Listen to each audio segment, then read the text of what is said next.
Qaul, ungkapan dari As-Siddiqul Akbar urqubu Muhammadan fi ahli baitih, yang mana beliau menyatakan jika orang Banjar tuh lukupilah Rasulullah itu melewati akan zuriatnya, atau mendekatlah engkau ke hadrat baginda Nabi dengan jalan engkau bertakarrub mendekatkan hati dan jiwa kepada kerabat beliau. Dan dalam satu hadis yang masyhur sebenarnya diriwayatkan Imam Bukhari, hanya saja mungkin tidak semuanya terbacakan hadis-hadis itu. Ini taraktu fikum amrain, aku tinggalkan, kata Rasulullah, kepada kalian dua perkara.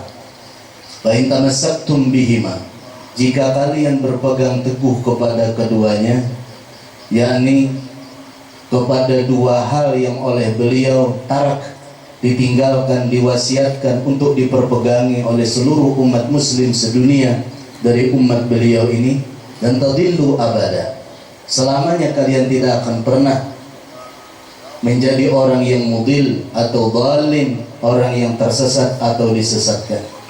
Yang pertama, kitabullah, berpeganglah engkau kepada Al-Quran, karena Quran itu nurun min nurillah. Kemudian beliau melanjutkan, yang kedua adalah itrati, kata beliau, ahli baiti. Yang kedua, aku tinggalkan kepada kalian itrahku. Itrah itu tetes darahku. Yang tetes darahnya Rasulullah ini Allah khususkan. Sengaja ulun bicara ini, mungkin tidak banyak guru yang membicarakan begini. Dan kalau Habib yang membicarakan begini, nanti dianggap Habibnya bertapak dada, nanti dianggap Habibnya pengen dipuji, Habibnya pengen disanjung dan lain-lain. Taraktu fikum amrain, dua perkara ini, pertama kitabullah Al-Quranul Karim, yang kedua adalah itrati ahli baiti, yang kedua adalah itrahku, kata Rasulullah, yaitu ahlul bait beliau. Itrah itu maknanya dzurriyyah. Itrah itu orang yang lahir di dalam badannya mengalir darah baginda Nabi Sallallahu Alaihi Wasallam. Dan perlu kita maklumi bersama, di era yang penuh ketinggian teknologi sekarang, manusia sudah pada pintar semua, baik itu pengetahuan DNA, geologi, keturunan dan lain-lain. Maka tidak sedikit orang yang beranggapan, bahkan berkeyakinan, zuriat Nabi itu mungkati', zuriat Nabi itu putus, kata dia. Namun kita sebagai orang yang beriman kepada Allah, Nabi kita ini dia punya satu kekhususan di mata Allah. Ketika semua para Nabi tidak bisa minta apa-apa, Nabi kita malah disuruh sal fatu'ta, minta engkau ya Rasulullah, engkau akan kami beri, kata Allah. Ketika Nabi lain tidak terima Fatihah, Rasulullah terima Fatihah. Ketika Nabi lain itu naik ke langit kada kembali ke dunia, Nabi kita naik ke langit tapi turun ke dunia. Dan seterusnya kelebihan baginda Rasul Sallallahu Alaihi Wasallam. Maka Allah lebihkan kepada Rasulullah ini dalam ungkapan hadis Rasulullah, Fatimah bid'atum minni. Siti Fatimah itu, kata Rasulullah, adalah bid'ah, pakai huruf bad wala bid'ah, bid'ah, bagian batang tubuhku, kata Nabi. Karena Siti Fatimah itu bagian batang tubuh atau bagian daripada bagiannya Rasulullah, maka jar Nabi, paman abghadaha faqad abghadani. Orang yang membuat Siti Fatimah itu marah sama seperti orang itu membuat aku marah. Ini diantara hadis yang menyatakan bahwa yang turun dari Siti Fatimah, yang kawin dengan baginda Ali, memiliki anak 5, Sayyidina Hasan, Sayyidina Husain, Sayyidina Muhsin, Ummi Kalthum dan Zainab, ada 5 zuriatnya Sayyidina Ali dengan Siti Fatimah ini, dan bakal turunan sampai sekarang melalui Sayyidina Hasan dan Husain. Walhasil, zuriat dari Sayyidina Hasan dan Husain disebut dengan itrah. Ini yang tadi diucapkan oleh Nabi dalam hadis beliau, taraktu fikum amrain. Hadirin wal hadirat rahimakumullah. Ini bahagian dari akidah kita. Kita Ahlus Sunnah wal Jamaah umumnya berakidah Asy'ariyah Maturidiyah. Pada fikih kita mengikut, beriktimad, berpedoman kepada Imam Muhammad Idris Asy-Syafi'i namanya Asy-Syafi'iyah.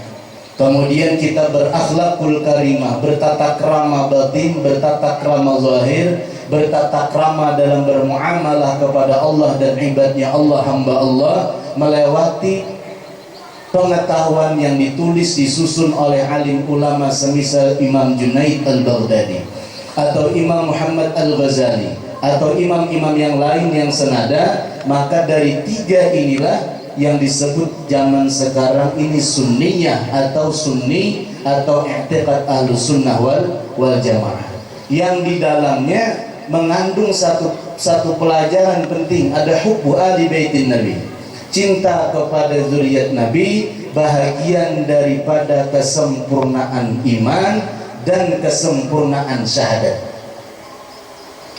Asyhadu an la ilaha illallah, syahadat kita kepada Allah karena Allah wajib kita tauhidkan.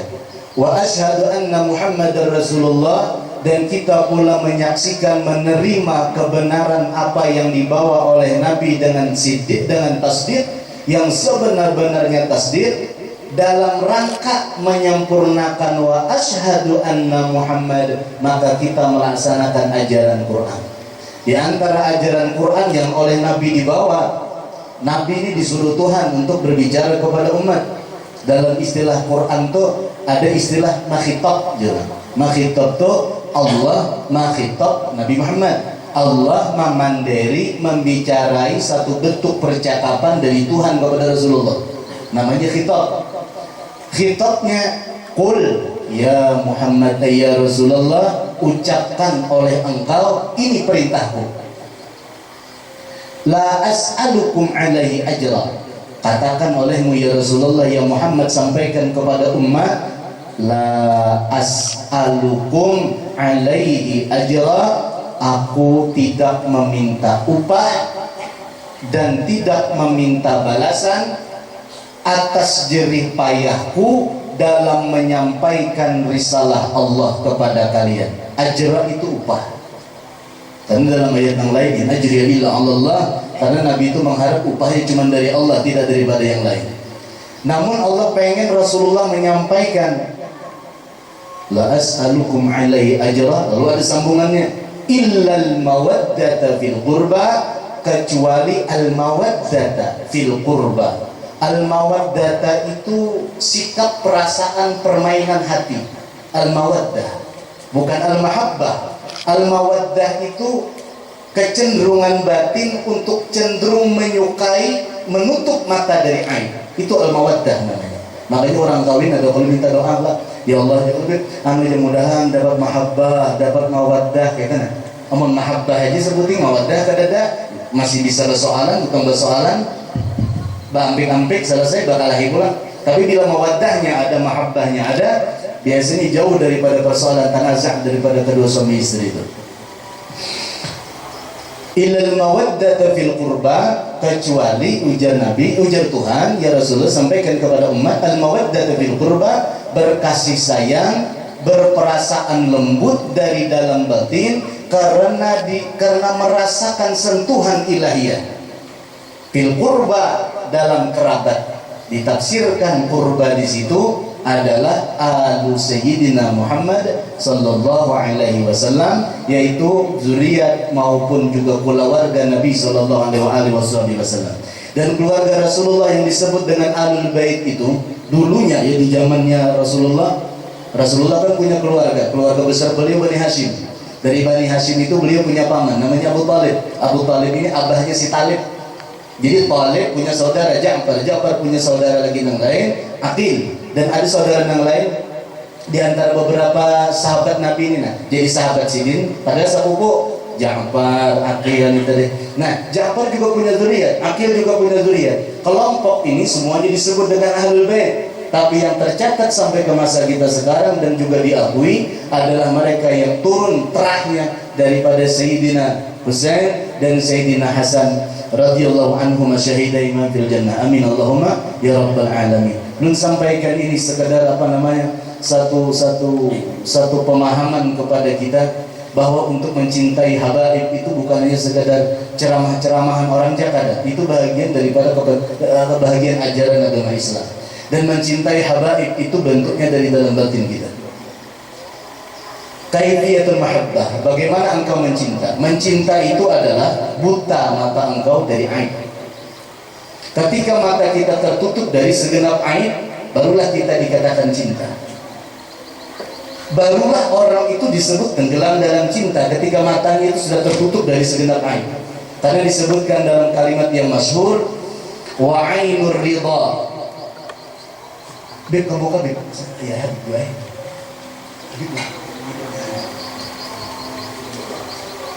Sallallahu alaihi Nabi. Dari Banjar Bangsa.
Alhamdulillah. Sallallahu alaihi wasallam.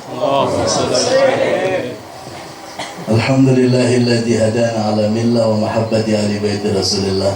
Segala puji bagi Allah yang telah limpahkan kepada kita hidayah untuk berpegang kepada milahnya baginda Nabi yang hanifiyah, dan limpahkan kepada kita satu kecintaan kepada baginda Rasulullah dan kepada ahli baitnya Nabi Muhammad sallallahu alaihi wasallam. Hadirin wal hadirat rahimakumullah. Tadi yang barusan ulun bicarakan adalah sekadar sekelumit saja, satu informasi kepada kita bahwasanya hubbu ahli baitin Nabi adalah bahagian daripada keparduan. Di Kusman Allah kalau tak mau itu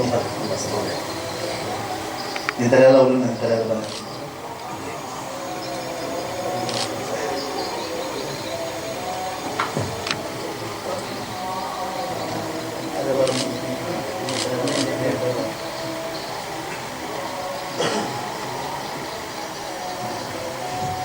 mudah-mudahan kita berkat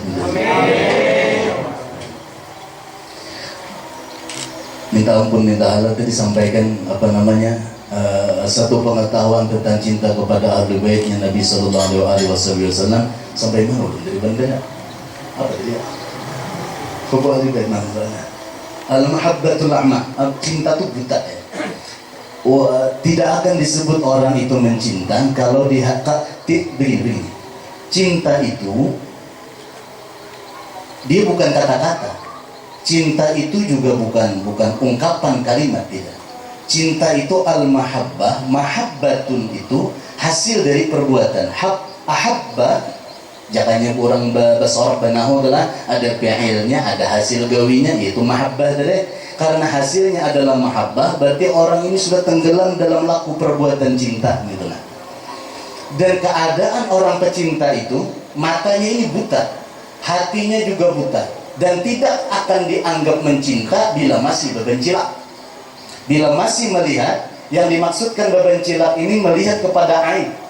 Ada satu ungkapan yang umum, wa ainus sukhti wa ainur ridha an kulli aibin kalilah. Kalau sudah mata ini ainur ridha, kalau sudah pandangan itu ridha sampai ke dalam, berarti dia cinta betul. Ketika dia cinta betul, kullu aib itu kalilah. Aib apa aja kadada. Kayak ini kan benang bahasa nang nyamannya kita orang Banjarnya. Pian suara anom. Nah ulun suara anom. Cinta biasa aja, cinta biasa, cinta dunia lah. Ulun mencintai seorang perempuan dikala masih remaja misalnya. Ketika ulun cinta dengan babinian tu bujur-bujur cinta, apa haja jar orang ulun kan tak tahu. Jurang tu kada baik bibinian tu mampacangan membunguli ke menara pada tetap diganang.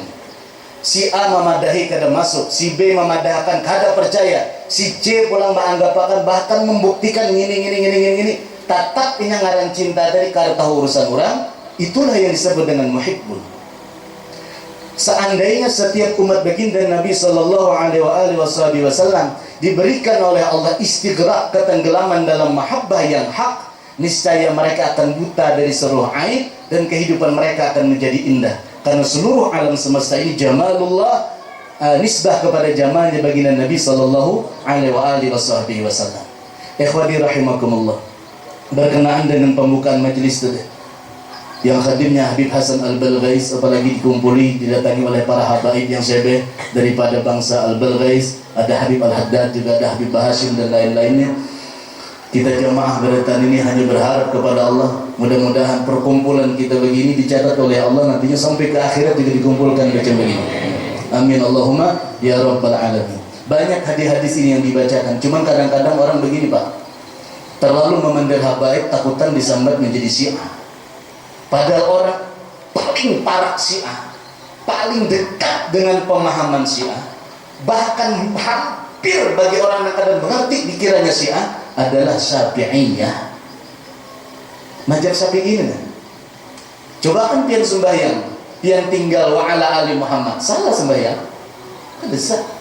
At-tahiyyatul mubarakatus salawatut thayyibatu lillah. Assalamu alayka ayyuhan nabiyyu wa rahmatullahi wa barakatuh. Segala puji bagi Allah, segala kebaikan bagi Allah, segala keharusan bagi Allah, segala keindahan bagi Allah. Orang ahli tauhid. Assalamu alayka ayyuhan nabiyyu, orang ahli Nur Muhammad tinggalan panah, tenggelam batinnya kepada Nur Muhammad, zahir batin orang ini pacah, jurang tu dirinya ini kerada lagi Nur Muhammad tidak hitungan. Assalamu alayka ayyuhan nabi. Seterusnya, assalamu alayna wa ala ibadillahi salihin, dan dia membawa berkah bagi orang banyak. Dia membawa berkah bagi keluarganya, dia manfaat bagi masyarakatnya dan seterusnya. Disambung dengan syahadat asyhadu an la ilaha illallah wa asyhadu anna muhammadar rasulullah. Kesempurnaan yang dia pegang. Dari yang pertama dia bertauhid, dia istighraq kepada baginda Nabi sallallahu alaihi wasallam dalam nurnya, kemudian dia nafi kepada umat khairun nasi anfa'hum linnas. Dia baca syahadat sebagai bukti konsistensinya kepada agama Rasulullah, disambung oleh Allah mewajibkan dalam rukun kita beribadah sembahyang. Dengan sambungannya, hendaklah engkau sesudah baca syahadat engkau bersalawat ala Nabi sallallahu alaihi wasallam. Lalu kita sambung dengan baca salawat. Allahumma shalli ala sayyidina Muhammad. Sampai sembahyang, sampai situ aja. Assalamualaikum warahmatullahi, assalamualaikum warahmatullahi. Jangan disambung wa ala alinya. Apa kata Imam Syafi'i? La tasihhus shalah. Sembahyang orang itu kada sah. Karena salawatnya bagat. Allahumma salli ala sayyidina Muhammad wa ala ali sayyidina Muhammad. Ampik kada menyambung karena kada hafal. Salatnya sah. Walaupun dia kada hafal kama sallaita itu. Walaupun hadisnya Nabi sallallahu alaihi wasallam mengajarkan salawat Ibrahimiyah bersambung pakai kama sallaita. Andai kata dia bersolawat dengan salawat munqati', dengan salawat yang padat, salawat tidak terok, salawat yang putus macam begitu, disenghajanya memutus itu karena kesombongan ilmunya, kesombongan kehebatan pribadinya dan lainnya, Rasulullah sallallahu alaihi wasallam tidak akan memandang kepada orang itu. Kenapa Nabi kada memandang? Karena Tuhan tidak menyuruh. Qul la as'alukum alaihi ajra. Ayat ini kan dari Allah, namanya kalamullah. Yang membawa kalamullah Jibril membawa kepada Nabi. Bukankah hendak Nabi yang macam begini?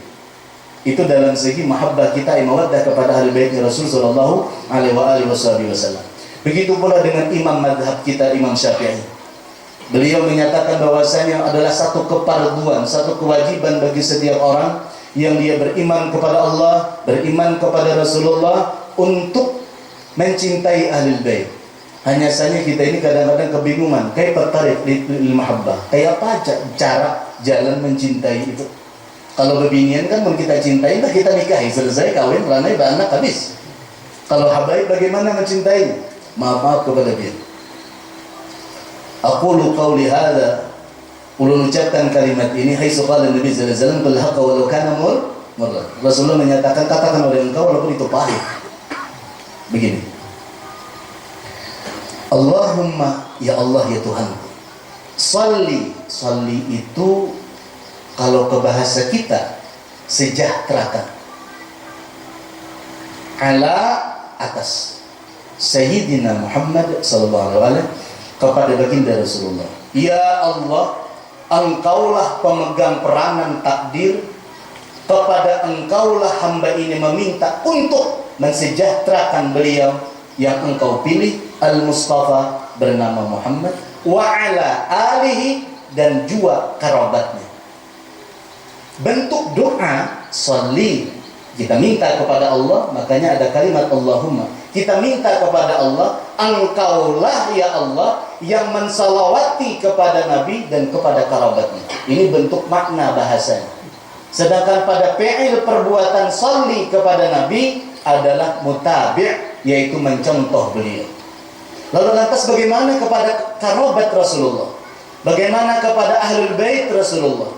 Apakah kita mutabi'? Ahlul bait Nabi itu kan nujum di sama. Mereka itu bagaikan bintang di langit. Yang bintang itu ada besar, ada kecil, ada terang, ada kemerlip, dan jutaan bintang itu nggak bisa dihitung di atas langit. Karena banyaknya bintang, ada yang terang banget, ada yang kemerah-merahan, ada yang agak pink, ada yang warnanya keperak-perakan, ada pula yang kelip-kelipnya itu agak jauh. Semuanya ini adalah bahagian daripada bintang dan namanya juga bintang. Maka mencintai kerabat baginda Rasulullah SAW, jalan termudah bagi kita adalah husnuzan kepada Allah, wa husnuzan bi'ibadillah, husnuzan kepada hamba-hamba Allah. Dalam hal ini adalah ahlul baitnya Nabi sallallahu alaihi wasallam. Kenapa husnuzan? Karena kita setiap kali sembahyang kita membuat Allahumma shalli ala sayyidina Muhammad wa ala ali sayyidina Muhammad, tetapi kita kada sangka baik, di hati kita sangka buruk, di hati kita maaf menuduh, di hati kita maaf mencaci maki, di hati kita kada senang. Dan ini manusiawi. Habaib itu manusia, lahirnya juga dari manusia, bukan malaikat. Para habaib itu mereka punya kesalahan dan punya dosa, dan yang mencatat mereka juga Allah melalui malaikatnya. Mereka punya pahala berlipat ganda, tapi dosa mereka juga berlipat ganda. Karena itulah Allah jadikan mereka khiyar minal akhyar. Mereka adalah pilihan. Nah, kita yang bukan habaib ini nyaman sekali kita bersalawat, dosa kita diampuni. Sekali hadir majelis lain, dosa kita termaafkan. Tapi jangan heran dengan habaib, mereka sekali bersalawat, sekali beramal, lebih cepat jadinya. Kenapa? Karena sudah Allah jadikan sedemikian adanya. Mereka itu barang cangkokan. Barang cangkokan. Karena barang cangkokan, karena bahasa mencangkok, pohon mangga kena dicangkok, maulah jadi pohon rambutan? Tidak bisa. Bila pohon mangga dicangkok, jadinya mangga juga. Bila mangga yang dicangkok itu adalah mangga bulat gana nyaman harum, jadinya pun itu juga. Tadi bisa yang lain. Walhasil pahamannya adalah kita yang bukan habaib wajib berhusnuzan kepada para habaib dzurriyyat Nabi sallallahu alaihi wasallam dalam rangka untuk takarrub kepada Rasulullah dan menjalankan kalimat baginda As-Siddiqil Akbar urqubu Muhammadan fi ahli baiti, dan dalam rangka menyempurnakan kita punya sembahyang. Allahumma salli ala sayyidina Muhammad wa ali sayyidina Muhammad. Kita nak sembahyang tenang. Ya Allah ya Tuhanku, sejahterakanlah akan Rasulullah dengan kuasa Engkau, begitu pula dengan kerabat beliau. Dalam kalimat sholli di sini setidak paling kecilnya husnuzan. Naik dari husnuzan mengangkat, memuliakan. Naik dari mengangkat dan memuliakan, mensejahterakan dengan lisan engkau, dengan doa engkau, dengan harta engkau, dengan bantuan engkau dan lain-lainnya. Walhasil inilah yang dikehendaki dan inilah yang terberat dari kalangan umat Nabi sallallahu alaihi wasallam, karena mereka diberikan oleh Allah satu cobaan sampai-sampai disebut oleh Allah, jadikan oleh engkau itu syaitan aduwwul lakum minasyaitan. Sesungguhnya syaitan adalah adalah musuh bagi kalian. Dan syaitan ini ada dua, Pak. Belum kelajun lo pandar, nah kebanyakan di pandar gitu bagumpal. Syaitan ini ada dua, syayatinul ins wal jin. Syaitan itu dua jenisnya. Ada yang berjenis makhluk halus, bangsa jin, dan ada syaitan itu berbentuk manusia. Iyalah ada berbentuk manusia syaitan. Ini bisa ada. Apa dalilnya? Baca Wadir bin Nas. Min syarril waswasil khannas alladzi yuwaswisu fi sudurin nas minal jinnati wan nas. Yang mengganggu hati manusia itu golongannya dua, minal jinnah, bangsa jin, nah kedua manusia. Dan diterangkan di ayat lain, wasyayatinul insi itu, nah, dan ada setan, pangkat makomnya setan, rupanya manusia. Nah, manusia-manusia yang bermakom dengan makom tertinggi kewalian syaitaniyah ini, itu nah, bahasa wilayahnya syaitaniyah. Yang ini yang merusak kepada hati umat baginda Nabi Sallallahu Alaihi Wasallam. Mudah-mudahan kita terjaga dari itu semua, apalagi kita berada pada pada masa di mana ilmu sangat mudah didapatkan. Yuk, nyaman kalau mencari ilmu ini, maaf. Di mana kita kapuas nih jana, nang 10 tahun nang tadahulu, banding 10 tahun wah ini, 10 tahun tadahulu tuh masih ngalih mencari majelis. Wah ini nyaman bang. 10 tahun silam, bahkan 15 tahun yang silam dulu sama Habib Hasan. Bila begamis jadi sambatan orang di kapuas nih. Mah orang bubuhan yang burung putih nih itu namanya burung merpati, apa putih? Haji kada apa kada? Dahulu bang, 15 tahun yang silam. Dari tahun 98, 99 sampai sekarang. Kalau ini sudah biasa. Apa hikmahnya? Awal akan yang sulit. Lama-kelamaan terbiasa, hilanglah kendala itu dan menjadi kebiasaan. Pada saat terbiasa, barulah orang itu merasa biasa-biasa saja. Walhasil jadilah ia mukhlisina lahuddin, dia ikhlas karena Allah Subhanahu wa taala. Sama halnya juga kita mencintai habaib, mencintai baginda Nabi. Awalnya susah. Aku kayak apa yuk guru mencintai, sedangkan sidin guru kayak ituan. Di mata kita kayak ituan. Mungkin belajar tauhid nang apa nang ada kayak ituan di dunia. Siapa maulah yang mencipta hantu siapa? Allah lah. Yang mencipta iblis kan siapa? Allah. Yang mencipta baik bang? Allah. Yang mencipta buruk bang? Allah. Terserah Allah ya, ampun Allah Ta'ala kalau maulah bang. Itu tauhid. Kenapa tidak menjalankan pandangan tauhid ini kepada seluruh manusia? Tidak pandang dia Habib, tidak pandang dia bukan zuriat, tidak pandang dia orang biasa, semuanya ada baik ada buruk. Allah khaliquhum, Allah menjadikan. Turun pulang, lalu ada habaib. Di antara semua habaib itu adalah seperti bintang, gak tahu nanti. Ada mereka yang memegang maqam ubudiyah, kadang kelihatan orang biasa saja, tapi di batinnya irfan kepada Allah. Ada yang di mata manusia dia terkenal, dia penceramah, dia ahli manaqib, dia ahli kitab, mungkin dia ulama daripada ulamanya umat Nabi, dan mungkin saja dia menjadi najam yang diiktida oleh umat Rasulullah. Siapa ini? Oh, mungkin dia pegang wilayah dari umatnya Rasulullah, tapi dia golongannya adalah habaib. Kita lihat dengan kacamata tauhid, semuanya bimasyiatillah, semuanya sesuai kehendak Allah, dan kita bisa ridha dengan itu. Bila kita melatih memandang habaib itu sama, maka kita akan cepat panak kepada Nur Muhammad. Ini yang biasa rancak mendengar ceramah guru-guru nah. Satu tumat Nur Muhammad dipandang, satu tumat Nur Muhammad. Ayo bang pandang badan habaib itu nurnya sekung. Ada memai kada sekiranya jangan paham. Ini al-Balgais, ini Bahasin, ini Bani Asgar, ini Bani Aidid, ini Bani Al-Khirib, dan banyak kabilah-kabilah para habaib. Yang pandang semuanya lahir daripada cuma satu, Siti Fatimah bint Abdul Mini dari Rasulullah. Berarti yang lihat adalah itu semua bayangannya Rasulullah. Bila kawah hati kada sampai sangka, bila kawah hati kada sangka buruk, bila kawah hati ini memandang rata dengan mahabbah yang merata dan pandangan yang mahabbah jadi ajri mahabbatin Nabi, maka orang itu perlahan tenggelam kepada mahabbatul Rasulullah. Belum Nur Muhammad lagi, hanya mahabbah Rasulullah aja. Imbas sudah tenggelam ke mahabbah Rasulullah, baru orang ini mendapatkan hadiah Allah. Apa hadiahnya? Ada sahabat bertakun, ya Rasulullah, kami sudah tahu kayak apa kami bersalawat kepada Allah, kami sudah tahu bagaimana mendirikan as-salah kepada Allah, tapi kami tidak tahu macam apa kepada dia. Lalu Rasul ajarkan kepada mereka salawat.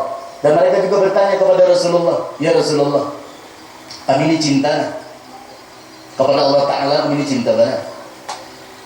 Lalu kayak apa kami ini? Kayak itu. Turunlah ayat qul in kuntum tuhibbunallaha fattabi'uni yuhibbukumullah. Katakan olehmu ya Rasul. Nah, Allah juga menyuruh Nabi kita. Nabi Muhammad, tubuhannya kakak ikuan, nah, padahal kan buhannya. Artinya ada kehendak engkau, ada aku jadi Tuhan nambah kehendak. Nah, kaita. Apa yang disampaikan Nabi? In kuntum tuhibbunallah, kalau kalian cinta kepada Allah, kalau kalian mentauhidkan Allah, kalau kalian menuhankan Allah Ta'ala, kalau kalian menjadikan Tuhan kalian adalah Allah, sesembahan kalian al-Fardus Samad adalah Allah, tempat bergantung kalian adalah Allah, maka fattabi'uni, maka oleh kalian mesti bermutaba'ah kepada Rasulullah. Mutaba'ah itu bahasa Arab. Dalam pelajaran usul fikih, al-ittiba' adalah mengumpati berdasarkan belajar pengetahuan. Kenapa jadi hakun umpat? Itu bahasa Banjar. Wala taklid, dan kada boleh umpatan dengan taklid buta. Aku umpat aja tapi kira tahu dasarnya, tidak dibenarkan. Kenapa sembahyang jadi rokok? Ketahui juga, cuma kakak itu bang disuruh, kakak itu nak boleh tak?